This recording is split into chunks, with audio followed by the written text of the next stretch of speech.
stone soup. The poor tramp was very, very hungry.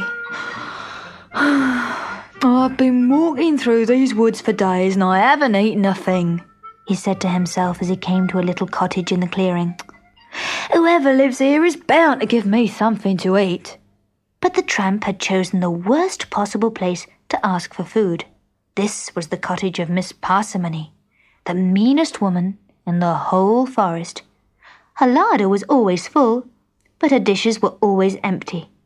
She never invited people home to tea, and she never ate any of the good things that grew in her garden. "You have to save," she used to say. "You never know when friends are going to call." But to tell the truth, Miss Parsimony was so mean that she had no friends at all. Knock, knock, knock. The tramp rapped on the kitchen door. "Who are you? What do you want?" shouted Miss Parsimony. "Something for nothing, I suppose. Everybody wants something for nothing these days." Behind her shoulder, the tramp could see strings of onions hanging on the kitchen wall, and on the shelves row upon row of tins, bottles and jars. His mouth watered. "Go away!" the old woman shouted. "You'll get nothing from me. I've nothing to spare." The tramp could not help noticing how very thin and pale the face was, watching him through the crack in the door. Miss Parsimony looked in need of a good meal too. "Time for the stone soup trick," he said to himself. "I was only going to ask for some water, dear lady," he said, smiling. "I was about to cook myself a pot of delicious stone soup." The crack in the door widened. "Did you say stone soup?" "Yes," said the tramp.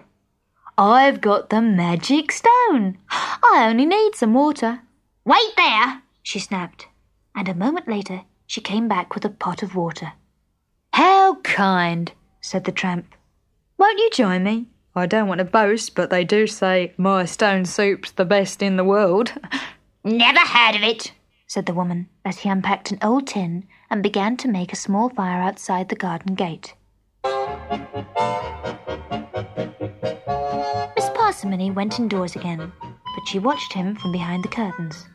The tramp picked up a big stone and put it into the pan of water. Then he sat back and watched it boil. Suddenly, the kitchen door opened and Miss Parsimony came and peered over the wall. "Are you going to eat that?" she said, making a face. "You're quite right," said the tramp. "Stone soup is always better with an onion, but I'll just have to make do." A moment later, a hand came over the wall holding a small onion. "Here," said Miss Parsimony sourly. "Thank you, madam," he said, adding the onion, then tasting the soup. It's delicious." Miss Parsimony watched with wider and wider eyes. "I can see what you're thinking. Real stone soup is always better with onions and a tin of beans. But I'll just have to make do with the onions and the water." "I might just have some beans," said Miss Parsimony, and she fetched a tin from the kitchen shelf. "I can't possibly accept this," said the tramp, emptying the beans into the water, "unless you agree to share the soup with me." Miss Parsimony scowled down at the bubbling soup and wrinkled up her nose. I know what you're thinking," said the tramp. "You ladies always like lots of mushrooms as well as onions and beans in your stone soup. But I suppose we'll just have to make do." "I've got some mushrooms," exclaimed Miss Parsimony, and she rushed round to the back of the house to pick some, and into the pot they went. "Oh, of course, it's a funny colour," apologised the tramp. It's the beef that gives stone soup its wonderful colour, as well as the onion, beans and mushrooms." "Beef? Beef?" exclaimed Miss Parsimony, by now quite carried away with the thought of eating real stone soup. So she fetched a tin of beef stew from the cupboard and added it to the soup. The tramp tasted it again. A turnip or a potato would make this fit for a king to eat. Both! Both! cried Miss Parsimony, and she dug furiously in the vegetable patch for a sweet white potato and a purply turnip. Does it need any salt? The thick soup heaved and plopped in the pan. Onions and beans and mushrooms and beef and turnip and potato and salt. Not to mention the tramp's stone. The smell was mouth-watering. Together, they carried the pan into the cottage, and Miss Parsimony laid the table for two. He suggested cheese to go with the soup, but she suggested wine. He thought a crusty roll would be nice. She fetched out an apple pie for pudding. Oh, that was the best meal I've eaten in my life, said Miss Parsimony afterwards. That stone of yours is really wonderful. It's yours, dear lady. Take it, said the tramp. What?